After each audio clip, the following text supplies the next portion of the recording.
Buenos días, hermanos, Dios les bendiga. Sean todos bienvenidos. Gusto de verles nuevamente en este primer día de la semana, el día del Señor. Ojalá que en el día del Señor, cuando Él venga, también nos podamos ver todos, para la honra y gloria de nuestro Dios, por supuesto. Bien, vamos a continuar, hermanos, con nuestro estudio bíblico acerca de las parábolas de nuestro Señor Jesucristo, y en la cual estamos analizando en esta ocasión acerca de las parábolas de la red, y que de alguna manera se le puede decir la red barredera, ¿no? Como una, ¿cómo se llama? Como si fuera una escoba, ¿no? También, ¿no? La escoba barre, ¿verdad?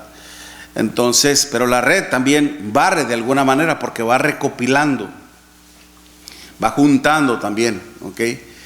Entonces, es por eso que se le considera así, como una red barredera. De hecho, así era el término, el cual se usaba para la red de la pesca, ¿no? Para ir recopilando todo pez, ¿verdad? Todo pez. Y decíamos que en esta parábola, nuestro Señor Jesucristo pues nos enseña básicamente dos cosas. Lo que es una de las labores principales que su reino, que su iglesia tenía que llevar a cabo. Y también en cuanto a lo que es el juicio venidero. Porque también a través de la selectividad que se lleva a cabo una vez que se llevaba a cabo la pesca, y toda esa pesca, hermanos, se llevaba al puerto, y es ahí en donde se llevaba a cabo esa selectividad, basada precisamente en la palabra de nuestro Dios. No, ellos llevaban a cabo esa selectividad de un pez, este pez sí y este pez no. Lo decíamos allá basándonos en Deuteronomio capítulo 14, ¿okay? O también en el Deuteronomio 4, en donde ellos llevaban a cabo esa selectividad no en base a su propio juicio, no en base a su propia preferencia, no en base a su propio gusto, no en base a su propio criterio, nada de eso. Ellos lo hacían únicamente basándose en la palabra de nuestro Dios. Aquellos que tenían aletas y escamas, si era comestible, si era aprobado por Dios. Los otros que no tenían aletas y escamas no eran aprobados por nuestro Dios. Esto era con el propósito de darnos una enseñanza. No es de que uno es benéfico y el otro es malo. Okay. No era una cuestión de sanidad, sino era una cuestión de enseñanza. Porque nosotros comemos peces que tienen aletas y tienen escamas, como ¿cómo se le dice? La mojarrita, ¿no? Bien rica, ¿verdad? El huachinango es un poquito más caro. Okay.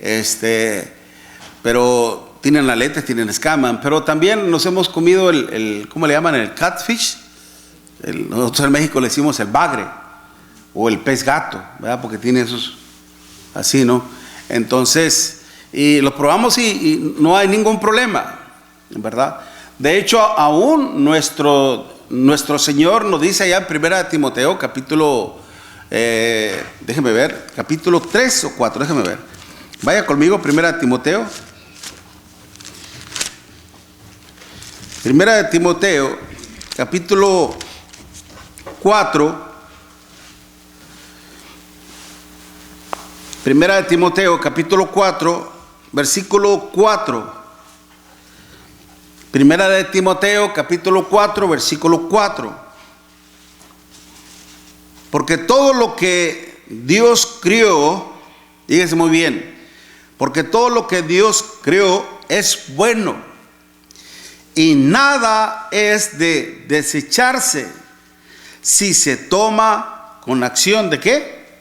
De gracia, porque por la palabra de Dios y por la oración, dice, es santificado. ¿Okay? Nada es de desecharse, nada es de tirarse. Entonces, ¿por qué en Deuteronomio vemos ese tipo de ley en donde Dios aprueba un alimento, un pez y desaprueba otro pez? Simplemente para enseñarles. Es una enseñanza. A ver si ellos realmente confían en Dios o no confían en Dios. A ver si ellos hacen lo que Dios les pide o no lo hacen. Okay. Es una forma de instruir, de enseñar. Es como cuando usted quiere enseñar a su hijo en cuanto a lo que es bueno y lo que no es bueno. Así lo mismo nuestro Dios. Que por ejemplo, cuando nuestro Dios puso el árbol de la vida y el árbol del bien y del mal, el cual fue codiciado por Adán y Eva. Era prohibido. De todos los árboles puedes comer, el que está al medio. No comas de él, porque el día que comas morirás. Dios estaba poniendo una prohibición para poner a prueba la fe de ellos. Pero una vez que vino Satanás y engañó a Eva y ambos comieron, desobedecieron a Dios. No se trata de al probar el fruto, como que un acto de magia o una ilusión o algo que, o sea, como que el fruto tuvo algo que ver en su descubrimiento. ¿Okay? No fue así. Ellos se dieron cuenta del mal una vez que desobedecieron a Dios. ¿Sí me expliqué bien? ¿Okay? Entonces, por eso las enseñanzas del Señor ponen a prueba nuestra fe. Así en esa selectividad también. No, es la que ponía a prueba la fe de ellos en nuestro Dios. Es como hoy en día. Hoy en día, ¿qué es lo que pone a prueba la fe de las personas en Dios? ¿Cómo Dios pone a prueba su fe en Él?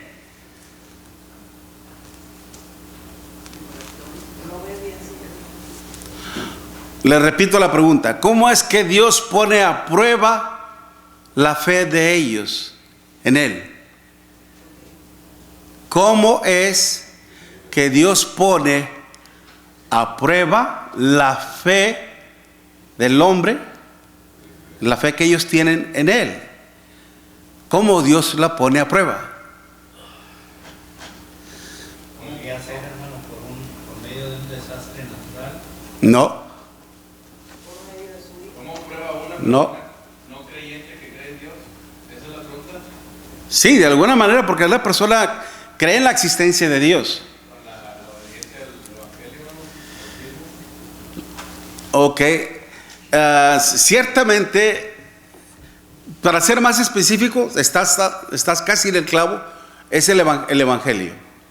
Okay. Mediante el Evangelio. Un ejemplo. ¿Cómo Dios puso a prueba la fe de Cornelio? ¿Cómo era Cornelio?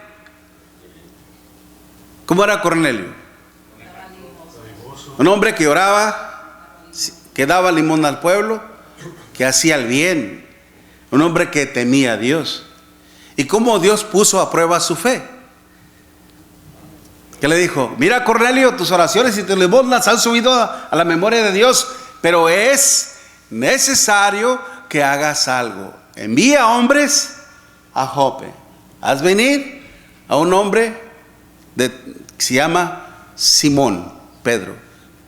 Llega a la casa de un hombre curtidor, Simón.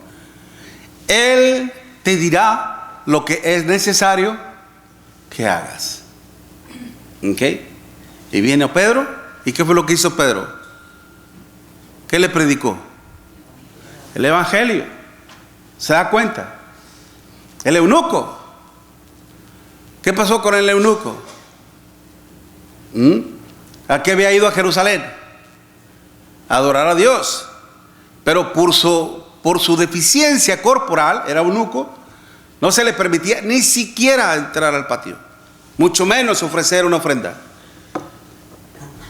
Sin embargo, este hombre estaba interesado en Dios. Venía leyendo el profeta Isaías y el ángel del Señor le dijo a Felipe: acércate a ese carro y háblale. ¿Okay? ¿Y de qué le habló Felipe? Del Evangelio. ¿Okay? Del Evangelio.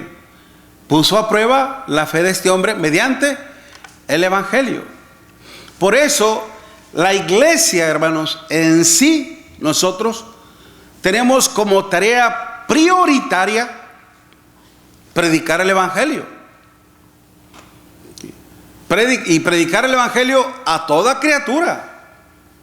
Tirad la red, hermanos. ¿Ok? Sin hacer excepción de personas. Acordémonos en el mismo caso de Pedro, cuando Pedro, antes de recibir el llamado del Señor, hermanos, antes de recibir el llamado de Cornelio, más objetivamente, en lo que Cornelio estaba recibiendo ese mensaje, ¿qué estaba pasando con Pedro? Pedro de repente cayó en un éxtasis, en un sueño, en un desmayo, y en ese desmayo él miraba que un lienzo se bajaba con animales que eran prohibidos por Dios, cuadrúpedos, reptiles, etcétera. Y el Señor le decía a Pedro: mata y come. ¿Y qué decía él? No, Señor, porque ninguna cosa inmunda he comido yo jamás. No llames tú común o inmundo a lo que Dios ha santificado. Esa visión se repitió 3 veces y aún así Pedro no la entendió. Cuando Pedro recibe el mensaje de Cornelio de que vaya, y cuando él llega a la casa de Cornelio y ve gente reunida, no solamente él, sino además gente reunida, y le hablan, Cornelio le revela lo que él recibió, lo que él vio y oyó. Lo primero que dijo Pedro entonces, él decía: ustedes saben cuán abominable es para un judío juntarse con un gentil. Pero Dios me ha mostrado a mí que no llame yo común o inmundo a lo que Dios ha santificado.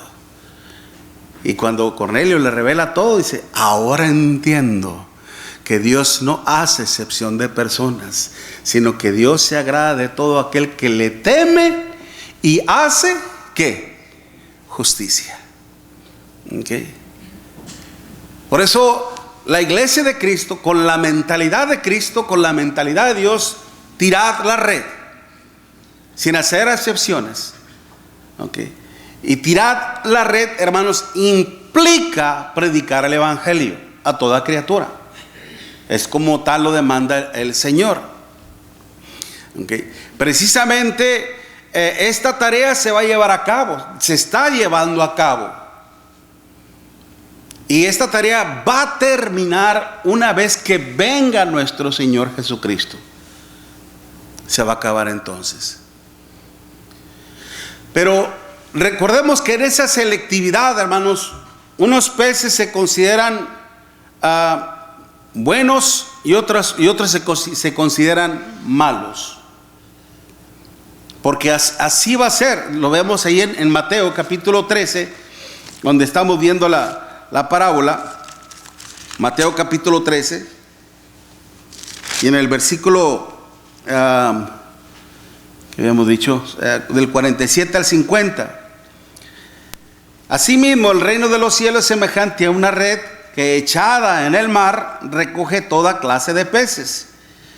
Y una vez llena, la sacan a la orilla, y sentados recogen lo bueno en cestas y lo malo echan fuera. Así será, fíjense cómo se compara. Así será el fin del siglo. Cuando se refiere al siglo, hermano, se refiere a una era. ¿Okay? A una era. Se vivió la era patriarcal, se vivió la era mosaica, y se está viviendo la era cristiana. Esta última era tendrá su fin. ¿Okay? Por eso dice: Así será el fin del siglo.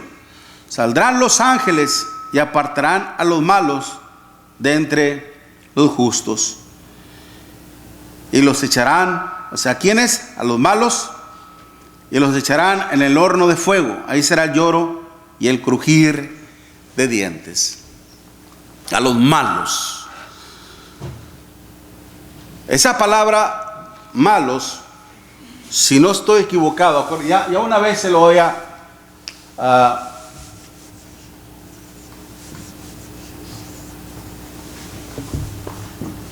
tacos implica lo que es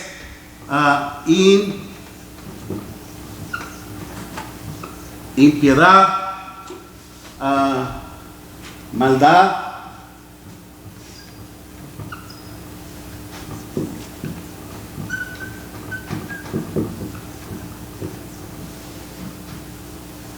y todos los demás sinónimos o adjetivos que le quiera implicar ahí.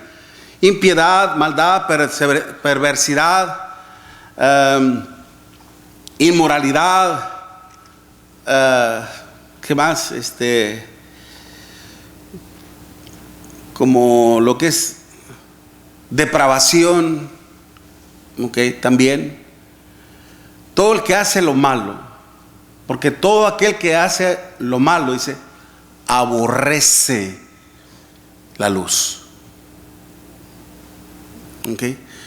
Lamentablemente, Dios en esta selectividad, hermanos, no nos enseña, como le está diciendo, no implica que es Dios quien a unos sí les da la oportunidad y a otros no.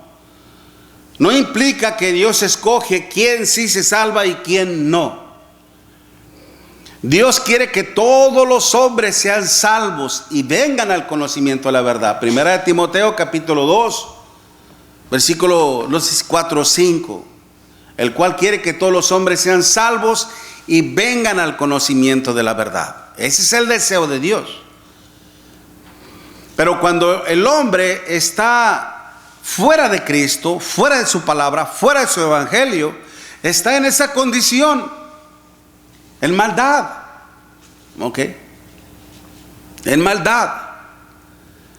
Y es por eso que la persona lo que necesita, si es que no quiere ser echado en el horno de fuego, lo que necesita es oír el evangelio, porque nada que sea considerado por Dios como inmundo, como corruptible, no puede heredar el reino de Dios. Mire, Primera de Corintios, y estas palabras de Dios, hermanos, esto no es mi teoría, no es mi juicio, nada que ver, esto es palabra de Dios. Lamentablemente muchos no la quieren leer porque no quieren ser encarados con su pecado y no quieren hacer lo que es necesario para su salvación. Primera de Corintios capítulo 6, versículo del 9 al 11. Primera de Corintios capítulo 6, versículo del 9 al 11. ¿No sabéis que los injustos no heredarán el reino de Dios? Esa es la pregunta retórica. Dice, no erréis, ni los fornicarios, ni los idólatras, ni los adúlteros, ni los afeminados, ni los que se echan con varones, ni los borrachos, ni los ávaros, ni los ladrones, ni los ávaros, ni los borrachos, ni los maldicientes, ni los estafadores heredarán el reino de Dios. Y esto erais algunos, mas ya habéis sido alabados, ya habéis sido santificados, ya habéis sido justificados en el nombre del Señor Jesús y por el Espíritu de nuestro Dios. ¿No sabéis que los injustos, los injustos, hermanos, son los que obran en contra de la justicia? Y el apóstol Juan dice precisamente, 1 Juan capítulo 4, versículo 3, 4, todo pecado infringe también la ley, pues el pecado es infracción a la ley de Dios. El pecado ante la presencia de Dios, hermanos, es pecado. En la justicia de nuestro Dios no hay pecado pequeño, ni pecado mediano, ni pecado grande. El pecado es pecado. Y la sentencia es la misma. ¿Ok? La sentencia es la misma. A veces vemos a la gente robar en las tiendas, hermanos, y hasta nos parece cosa graciosa. O a veces vemos a una persona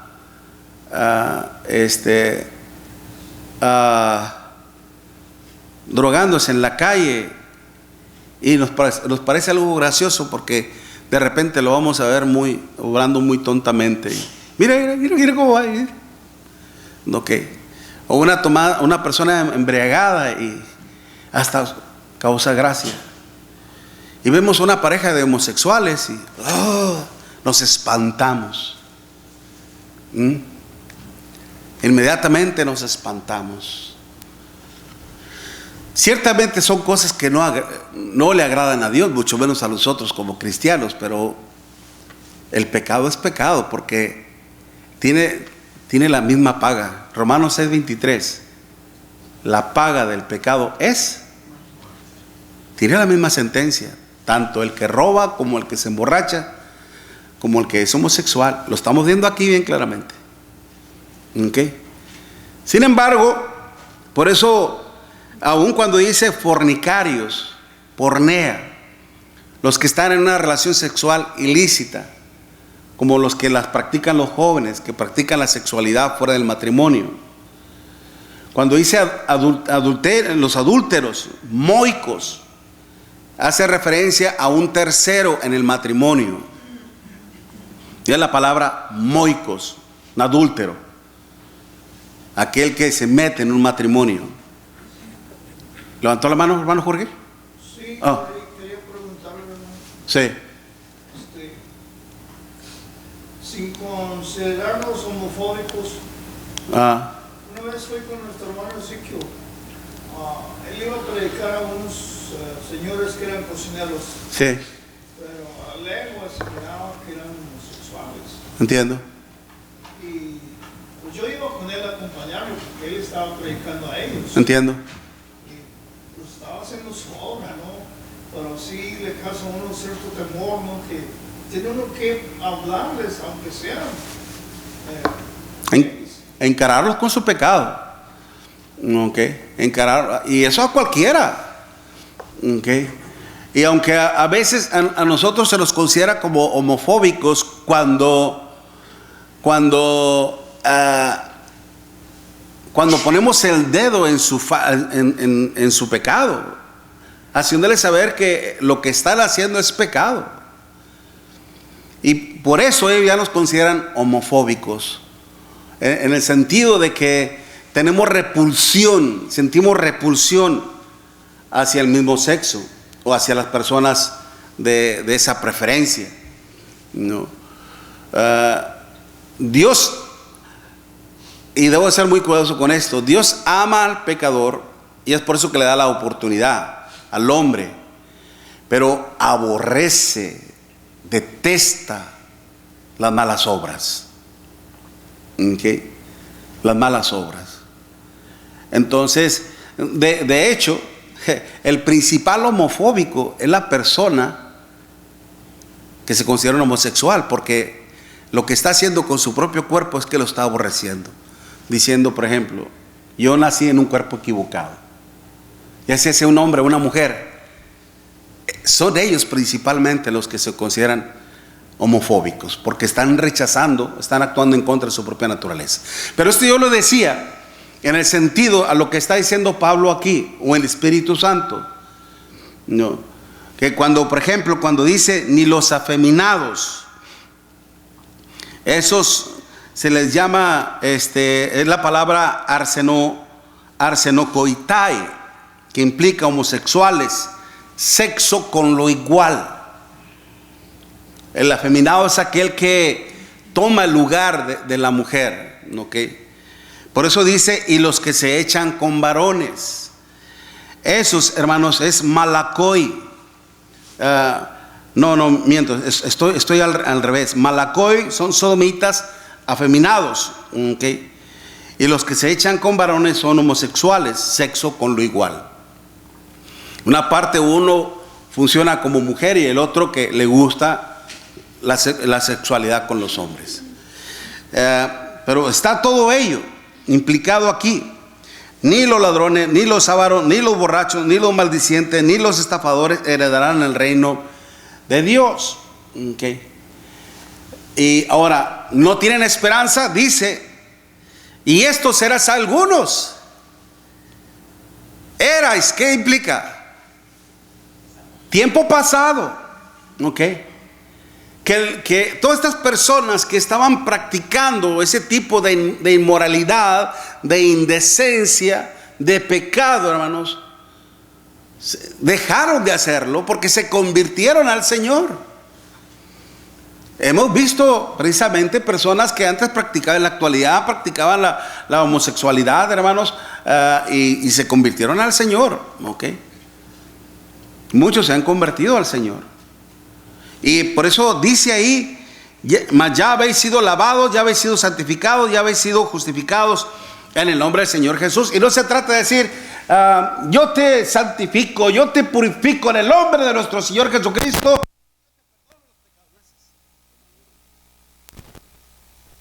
Ni la iglesia tiene la facultad, ni el poder, ni la autoridad para perdonar pecados. Estaba escuchando precisamente hace unos días en donde dice que la iglesia tal empezará a recibir a los homosexuales y a todo el movimiento gay, aquellos que quieran entrar a la iglesia, ¿okay? Y poder reunirse con ellos y adorar a Dios. No, hermanos, esto no es así. La iglesia no tiene ninguna autoridad. Yo no tengo ninguna autoridad para perdonar pecados, ni los ancianos de la iglesia. Nadie, hermanos, ningún hombre tiene la autoridad para perdonar pecados. Solo nuestro Dios. Y lastimosamente, cuando una persona está en un estado así, la condenación es esa. Okay, a lo que decía en Mateo capítulo 13, el versículo 47 en adelante, en llama de fuego, okay, en el infierno, lamentablemente. Ahora, no implica que no haya salvación. Dios quiere que todos los hombres sean salvos. ¿Salvos de qué? Salvos de la ira de Dios, salvos de la condenación eterna. Y para ello, precisamente, nuestro Señor Jesucristo murió en la cruz, para que mediante el Evangelio mismo uno pueda tener acceso al reino de Dios, a la gloria eterna. Mire, lea conmigo Apocalipsis capítulo 21. Apocalipsis 21. Cuando nuestro Señor Jesucristo, hermanos, cuando el Señor nos habla precisamente de la nueva Jerusalén que desciende del cielo y nos habla de todas esas cualidades divinas o maravillosas de su pueblo, hermanos, porque nos está hablando en los primeros capítulos, nos está hablando de la novia del Cordero, de la nueva Jerusalén que desciende del cielo, dispuesta como una esposa arreglada, ataviada para su marido. Pero miren lo que nos dice el versículo 27. Apocalipsis 21, versículo 27. No entrará en ella ninguna cosa que inmunda. ¿Okay? No entrará en ella ninguna cosa inmunda o que hace abominación y mentira, sino solamente los que están escritos en el libro de la vida del Cordero. Desde el momento en que nuestro Señor Jesucristo murió en la cruz, dio inicio a una nueva era. Se estableció su iglesia después, no muchos días antes, para dar inicio a la nueva ley. Se está escribiendo un nuevo libro, hermanos. Así como se escribió el Antiguo Testamento, así como se escribieron Mateo, Marcos, Lucas y Juan, y así como se escribieron las epístolas, tenemos un nuevo libro se está grabando. ¿Y saben dónde? No literalmente, en la mente de Dios. Todo aquel que oye el Evangelio, cree en el Evangelio, se bautiza en el Evangelio, recibe el perdón de sus pecados, nace de nuevo, su nombre es escrito en la mente de Dios. Y debe de mantenerse ahí para que su nombre precisamente no sea borrado como lo dice el libro Apocalipsis. Tengamos cuidado de que nuestros nombres no sean borrados del libro de la vida. ¿Ok? Por eso lo que estamos viendo dice: ninguna cosa inmunda. Aquellos peces que eran considerados inmundos eran ¿qué? Regresados. ¿Ok? Echados fuera. Por eso la actividad, hermanos, de predicar el Evangelio es para que toda persona tenga la oportunidad de venir a los pies del Señor. Porque ¿qué es lo que ofrece el Evangelio? En primer lugar, ¿qué es lo que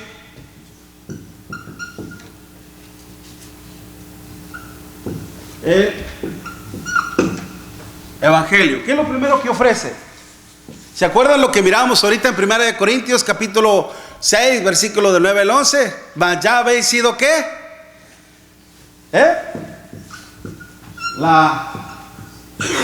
Lavados. 1 de Pedro capítulo 1, versículo 21 o 22. Habiendo purificado vuestras almas por la obediencia a la verdad. ¿Ok? En el Evangelio, cuando usted y yo obedecimos el Evangelio, todos nuestros pecados, hermanos, los que hayamos hecho en nuestra vida, todos tus pecados, mi hermanito, fueron borrados. Como lo hace uno en la computadora, delete, de la mente de Dios. Todos tus pecados al basurero. Y si quiere limpiar su computadora, todavía va al basurero, le abre ahí. Y quiere eliminar todos archivos, limpia. Así queda nuestra alma limpia de todo pecado, como cuando nacemos. Un niño. ¿Ok? ¿Se acuerdan de aquel hombre Naamán? Una vez, aquel general de Asiria, una vez que obedeció al Señor, ¿cómo quedó su piel? Como la de un bebé. Su piel tan tersa y tan suave como la piel de un bebé, enseñándonos una nueva vida. Somos lavados. ¿Qué es lo que ofrece el Evangelio? Somos lavados. ¿Ya habéis sido lavados? ¿Ya habéis sido qué?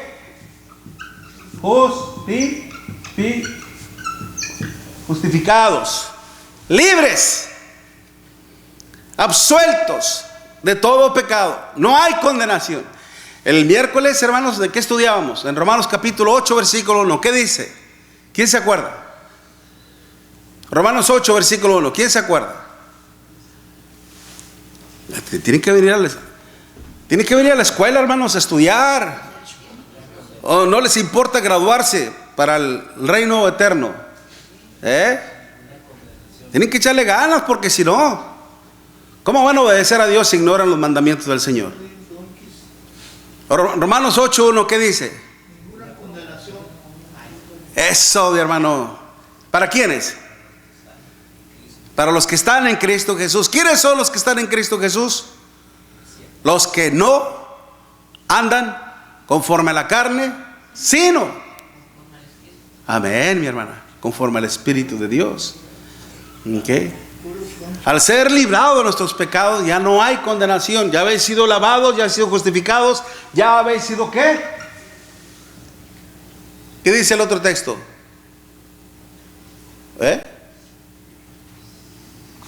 Léalo, 1 Corintios capítulo 6, versículo 11.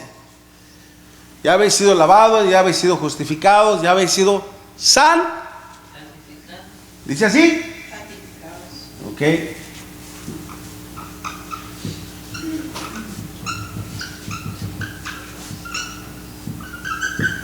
La palabra santificado de la palabra santo, que es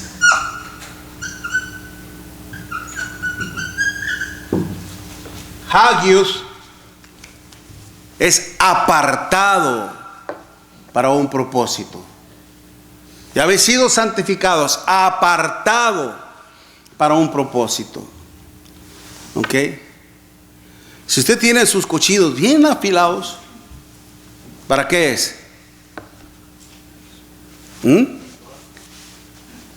Para cortar, ¿verdad? ¿Y usted se lo dejaría en las manos de su niña o su niño que juegue con los cuchillos? No me agarres eso. Sabe que es peligroso y los tiene apartados, ¿verdad? Así es, para un trabajo específico. Fuimos apartados para un trabajo específico. ¿A cuál es? Darle la honra y la gloria a nuestro Dios. ¿Ok? Por eso, hermanos, esto es lo que implica de que, y recordemos con lo que nos está enseñando, que Dios, hermanos, le está dando la oportunidad a todo el mundo para que se convierta a Él. Y en esta oportunidad la iglesia tiene mucho que ver al predicar el Evangelio. Mire, vaya conmigo rápidamente en 1 Corintios capítulo 6. ¿Quiénes son? ¿Quiénes son los que están juzgando al mundo? Fíjense muy bien, qué tarea. ¿Okay? 1 Corintios capítulo 6, versículo 2 en adelante, 2 y 3. ¿Okay? ¿O no sabéis que los santos han de juzgar al mundo? Y si el mundo ha de ser juzgado por vosotros, ¿son dignos de juzgar cosas tan triviales, tan simples, tan pequeñas? Dice, ¿o no sabéis que hemos de juzgar a los ángeles? ¿Cuánto más las cosas de esta vida? Y eso era un reclamo, hermano, porque lamentablemente en la iglesia de Cristo en Corintios estaban teniendo una serie de problemas entre ellos, y en vez de arreglarlas entre ellos mismos, estaban yendo a las autoridades de los hombres y estaban poniendo en reprobación el nombre del Señor.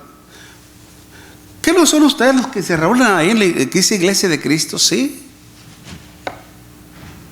Y vienen con problemas de deudas, vienen con problemas de esto y de aquello y del otro.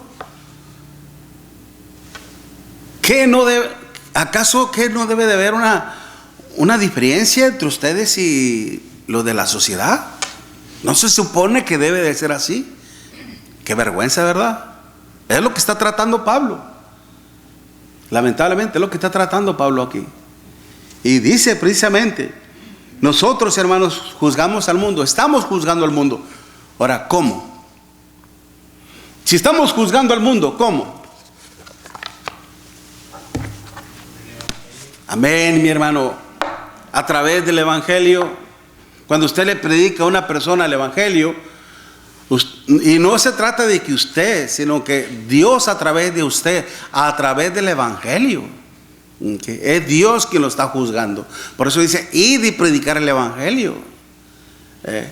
Aún todavía cuando nosotros estamos haciendo la obra de Dios, dice que los ángeles, ¿quién condenaba a Satanás?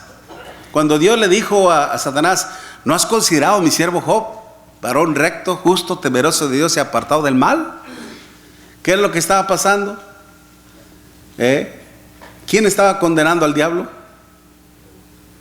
La obediencia fiel de Job estaba condenando al diablo.